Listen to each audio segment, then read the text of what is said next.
free AI infra, what will it take to get us to that next phase of true agent adoption? So I am thrilled by the dream team we have to support that today. Please welcome David Fields, Lele, Eric Weiner, Nicholas Tokola, and Sam Ewan, my colleague at CoinDesk. Thank you.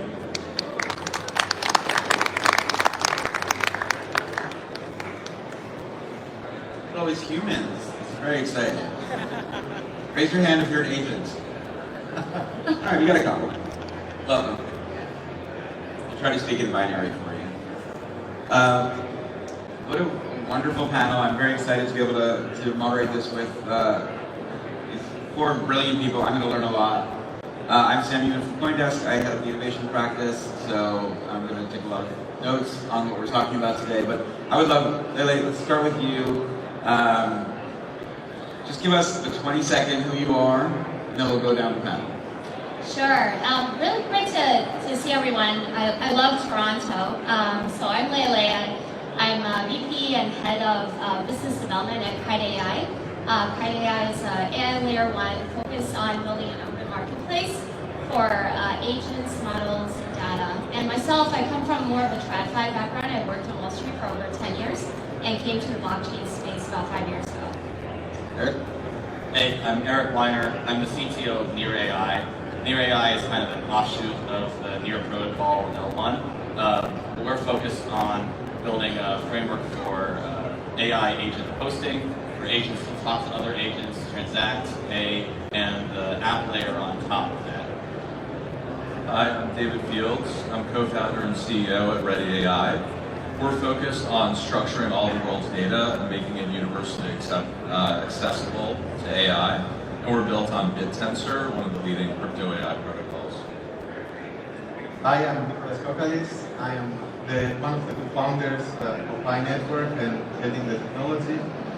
Pinetwok is a social network with tens of millions of people with its own embedded cryptocurrency, Pi. People have been mining it for the last more than 6 years now. They've been using it, they have been creating apps. And one unique feature about Pi is that every account on the blockchain, before it's activated, it needs to pass identity verification. All right, so what I want to start with, and again, you can give me a really short answer, is in the worlds that each of you are playing within the infra side and in AI, I wanted you to give me kind of the analogous place we are in the technology spectrum, right? So if we think of YouTube and streaming video, are we still in the VHS era when it comes to what we're doing? So Nick, let's start with you. Oh wow, so that's a good question. So I think that every time in history there's technologies that are being invented, and then there's a little bit of lag and a little bit of time between when they are invented and they are actually being massively used. So that's where we are with Gen AI. So especially with the generative AI and AI in general, there has been a leap forward, a breakthrough in what the models can achieve. And now is the time to build great apps and great products. In the same way that, when electricity was created, not every house had it, not every industrialization wasn't there, or when the combustion engine was there, not everyone had a car. What was the exact product was not really known. So that's where we are right now. It's an exciting time to live. All right, we're at the combustion engine. That's what I'm taking away from it. David, where are we right now? Yeah, I mean, I think a lot of this, I sort of feel like we're, in the kind of mid-90s of the internet. But one big difference is there's massive distribution, right, that's been laid over the last 25 years since then. And so I think because of that, you've seen, some unbelievable growth in, from 0 to 100 million in revenue by the, OpenAI, but then Cursor doing it like, in record time. And that's because distribution is now dramatically different than what it was then. And I think it's going to accelerate the pace at which we see AI uptake. Eric, where are we? I think that's a really good point. I love that we're all coming up with different analogies here. The one I like is remember when like the iPhone came out and then they put the App Store on there and you're like, oh my god, you can do this thing where you like drink a beer and it like falls out of the iPhone, or like you can download a song straight to your phone. It can't get better than this. This is wow. Look, we do all these amazing things, and it turns out that another 15 years of amazing things to build. We're at that stage where it feels like you're doing so much, but it's really just scratching the surface. And to your guys' points, like it's going to accelerate even faster this time, faster than we maybe handle. Right? Yeah, I agree with what a lot of has already been said. I think that we're in the age of agents. So, before it was about desktop or web, then came the era of mobile, and now is the time for agents. And a lot of things have happened to make that a lot easier. Better agent frameworks like MCP, A2A, lower inference costs, stronger foundation models. And so we'll see a lot more of that to come. But I think it is really important to have more of a trust framework for humans to interact with agents, and also agents to autonomously interact with agents as well. Leigh, I want to pull on that thread a little bit. I feel like we're still like at a rotary phone when it comes to agentic AI. I'm frightened about what's going to happen in the same way that I'm turned on by it, right? Like I want agentic AI, but I'm very scared of what it's going to do when it stops asking for permission. So as you guys are building your systems, how are you kind of putting into place the guardrails that allow agentic AI to thrive without letting it do the things we don't want it to do in the movies we've seen about the future? Yeah, I think that's a really good question. That's also where blockchain is very helpful, because the blockchain allows for a lot of the attribution, provenance on-chain. You can track how an agent was created from the data that went into the agents, the model builders, and you can also have a lot of smart contracts have programmable logic, which serves as a service agreement, which helps you check the performance of agents, potentially resolve disputes as well. And of course, the blockchain provides a payment rails, because for agents, it's very difficult to access credit cards or someone's bank accounts, but stablecoin and blockchain rails is a natural fit for that. Nicholas, the Pi network has millions of people. We found this out the hard way when we were announcing your panel. They went crazy. I don't know how many of them are synthetic. I don't know how many of them are real. But in dealing with the vast numbers that you're dealing with, are you worried that at some point it kind of goes out of control where this group mass starts to do the things it wants to do, whether he wants it or not? Yeah, that's a problem, a challenge not only for Pi, but for the world going forward, because now with generative AI, it's becoming less and less easy to distinguish a real human from AI. It used to be AI used to be pretty dumb, you could tell immediately, but now it's not that easy. So I opted for following a unique approach, which was to KYC every single individual using identity verification, turning your head left and right, and all that stuff. And we think that this approach is going to be very useful, especially in the future, when you want to distinguish between 1,000 fake bots and 1,000 real people, especially in a world where you want to be able to meritocratically and fairly distribute value or other applications like this. You need to be able to identify who's human and who's not. David, we're talking backstage about what true proof of humanity means, especially at the enterprise level that I know you guys are playing at. So how important is it to allow that the human can have a touch on the AI systems that are being built? Yeah, I think it's a really interesting, question. So, we do a lot in terms of structuring data for enterprise, and the big sort of why now for us was we saw a crossing point between where LLMs could do a lot of these data annotation tasks more effectively than humans, and so we enable a competitive landscape. It's decentralized, it's permissionless. We tap into global intelligence around the world. People can run their own models to do these data annotations, and we're seeing people perform these at 86% higher accuracy than humans. and we're doing 51% higher than kind of GPT's best models because they're optimized for this use case. And so I kind of see a bifurcation happening. There's a lot of data structuring that needs to be done at massive scale. You know, the largest companies in the world have decades of data that they need to structure for AI models and AI applications. So that can't all be done by humans. But I think, you know, we don't really play as much on the other side, which I think is quite important, which is more of the kind of human annotation, human labeling. You know, that's being done more and more with higher skilled areas. But we were talking a little bit backstage. Well, where does that crossing point happen for some of those higher skilled labor? Is that 3 years? Is that 10 years? Is it 20 years? But AIs are getting smarter at a crazy accelerated pace. Eric, I want to ask you about the idea of decentralization. So Near is so early, was one of the pioneers in the idea of AI in decentralization. Ilya's been talking about this forever. I find it hard in the world outside of this room to talk about why decentralization matters in the AI system when 400 million people are comfortable going to ChatGPT or use Grok or use Gemini. Why do we need decentralization, especially in the context of this agentic conversation? Sure. I think of two things. First of all, I think it's more developers and enterprises that would drive decentralization than it is the actual end users. I like WhatsApp as an example here. Most people, like WhatsApp has billions of users, and they adopt a lot of the end-to-end encryption tech that's used in Signal. People who are really paranoid about security, they tend to use Signal, but more people are using WhatsApp, and it's great that WhatsApp at least purports to care about that.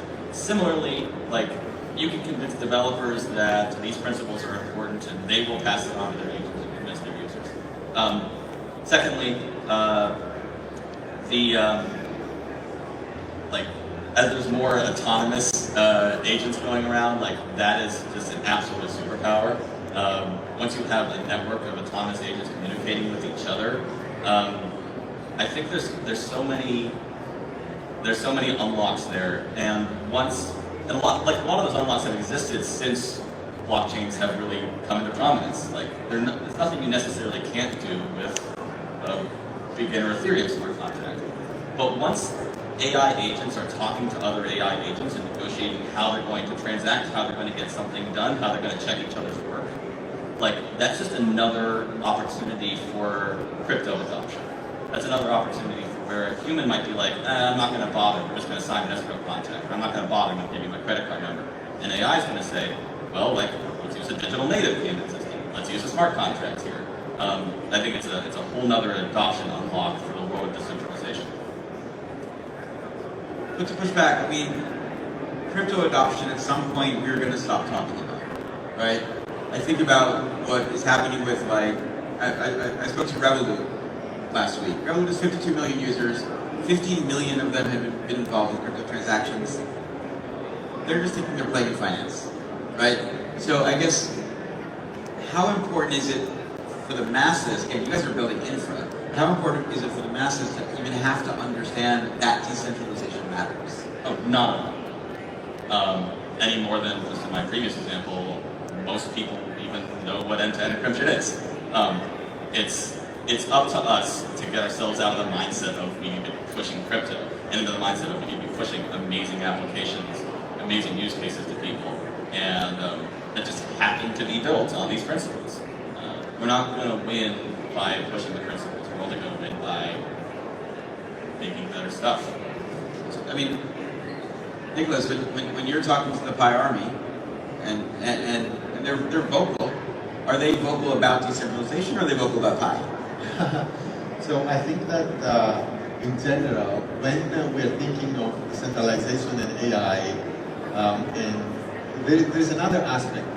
There is, of course, the technical challenges and how we can embed this into technology, how we can do the training, how we can distribute the rewards. But there is also the concept of value capture. So in a future where more and more work is done by agents and by AI, It is important to make sure that the value is not only captured by a few individuals or a few companies, and it can be captured by a large number of people. And that's where blockchain in our projects can come to play. And the founders of those projects and the people who are working on it need to come to think about how blockchain can help with value capture. So when we think of building an agentic strategy, what are the 3 things that you need to know in order to be successful? Yeah. Well, I think also just going back to your question about decentralization, for users, I don't think they necessarily care so much about decentralization. But what I do care about is, what are you doing with my data? How are you using it? And I think that's been one of the biggest criticisms of a lot of centralized companies. And there have been a lot of lawsuits as well in terms of taking user data and training models behind the scenes. Also, I would love to get rewarded if you're using something that I have produced or I've interacted with to train an agent that then comes back and targets myself as well. And I think that's really important for a lot of the different consumers out there. And then also in the centralized world, you are at the mercy of a lot of the pricing and rate limits. And for example, we were just about to launch our new testnet and featuring some of our partner agents, and a rate limit and pricing issue immediately came up from kind of the core foundation model. So I think those things are very important. But I still look at the fact that people are utilizing Spotify to listen to music, Netflix to watch videos, ChatGPT to do their open AI, their conversation with an LLM. And I don't think those users are thinking through the lens of, wait, do I get rewarded for what I'm giving in? I'm frightened by what ChatGPT knows about me, right? And I do it every day, and I willingly give that. And so I guess I hear you, and I think we all agree in theory, but I think in practice, big tech has shown us that people are much more interested in convenience than they are about that security. Am I getting that wrong? Yeah, no, that's a very good point. And I think the biggest criticism about the blockchain space, and something we need to collectively, do better about, is still the user experience. I think Eric, mentioned it before. We really need to build for the users. How do I make it easy? People are going to use something that is easy to use. So, still kind of the wallets, gas fees, very decentralized ecosystem. Those are some of the things that we collectively as builders need to provide. All right, so David, again, you guys think about this at the enterprise level. How do you truly build a enterprise-grade app utilizing decentralized tools of AI? Yeah, so just to touch on sort of the decentralized point, I've been in crypto for 12 plus years now, and I think most of us who have been here for a while care about these things, but I think I've seen time and time again that users, especially retail or consumers, don't typically care about these things. They're sharing information sort of at will with the Googles of the world and now the ChatGPTs. What is interesting on the enterprise side, small to large scale, is data is really valuable, really matters. And decentralization, I think, has the potential to be a feature, not a bug. And I think we're in the early stages of sort of educating enterprises on why that's the case. But many of them are already inherently concerned about sharing their data with OpenAI, because now that's helping power their next model. So maybe disrupts their business in some way. So that gets me excited about the power of decentralization for enterprise specifically, kind of at small to large scale. All right, so Eric, I'm going to ask you, Near is a blockchain that has gone through a lot of ups and downs, a lot of interesting evolutions. You can always focus on what you're doing. A lot of the crypto Twitter conversation is around token price, right? And I keep wondering, when we think of the stuff that everyone's building on stage here, there's still a token component. There's still the idea that you will financialize your participation in the network. And I think we all believe in that. But does that also end up being something where it still ends up being easier to say I'll pay $9.95 a month and not worry, compared to, oh, I have to do more work. And should we sort of try to divorce the idea that what's good for the world doesn't always have to be financialized, and that decentralization, to David's point, is something that actually makes us all better. And I guess, how do we do that? I think as you get lower level, you tend to be a little bit more, you tend to use more like rational micropayment models. And this is true in Web2 space and in the Web3 space, and in the offline space. You know, if I'm buying something in bulk, I'm gonna pay in a certain way. You're on AWS, you're paying per minute, you're paying per function call.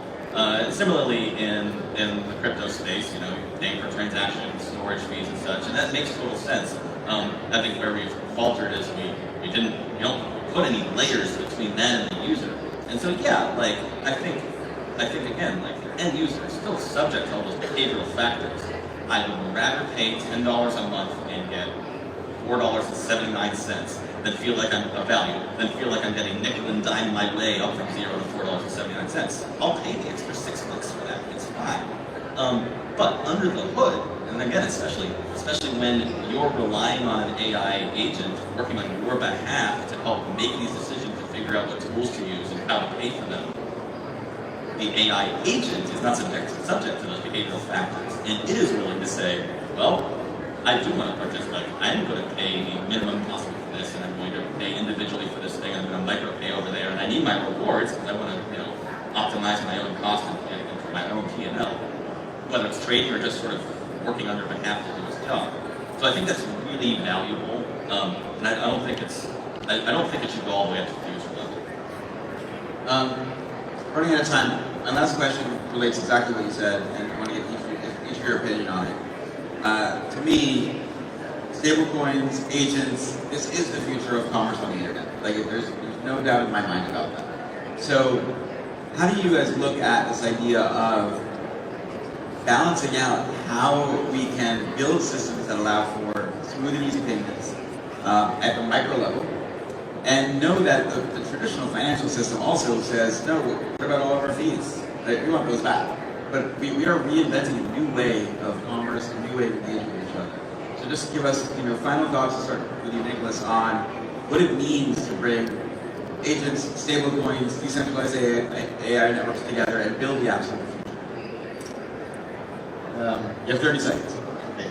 So I think that I would take this as follows. I would say that people need to build great apps, great products. Once you have a great product, it will trump everything else. And in order for you to do this, you need to have a lot of trials, and today is a great time with generative AI, where there's a lot more people who can create and try products. So networks that have a lot of people will naturally be able to have a competitive advantage in being able to empowering them and creating a lot of different products and a lot of different value. So by having value, eventually you're going to convince everyone else to accept it. David? Yeah, so I'm kind of going back to the internet in the mid-90s analogy. I think that stablecoins has really been a foundation that's been laid now for a decade plus. I mean, it's a core piece of technology in the agentic system that I think that decade was really critical for. So I think you're going to see, an explosion in AI agents over, the next couple of years, and figuring out the right transition to like fully autonomous agents outside of, kind of control and authorization will be interesting. There'll be blow-ups, but I think it's going to be really exciting for this next couple of years. Eric, agents, payments. Yeah, I mean, I think payments are under the core of so much of what we're trying to get at here. What we're trying to build, we call it AITP, which is sort of our agent interaction and transaction protocol, and it's how agents can pass structured data to other agents. That includes payment instructions. And we think the way that can succeed is, first of all, don't think of it as just crypto payments. Build in all the features of fiat payments, rewards, credit, dispute resolution, all done via AI, and things you can't do in the fiat world, like revenue share and affiliate revenue that hits everybody along the path of whoever made that transaction possible, even if it's a quarter of a cent's worth. that gets everybody incentivized to move from the fiat rails onto the crypto or the stablecoin rails. I think that's, and so like, then you build from there. You start to convince those AIs to move on to the AITP or whatever the crypto payment rail is going to be. Let bring us home. Sure. So agents, stablecoin, right? And enterprise. So first of all, I think partnering with enterprises is key because they have the mass distribution users, and they always think about building in a sustainable way. Revenue is not bad, and that's something that the whole industry does need to really work towards. I think a way to position charging fees is there's always a way to have some type of fee split or revenue share, or a way to give back to the users that are using platforms, stablecoin products. All right. Well, that's all the time we have. Thank you all so much for this. It was wonderful. Thank you for being in the audience.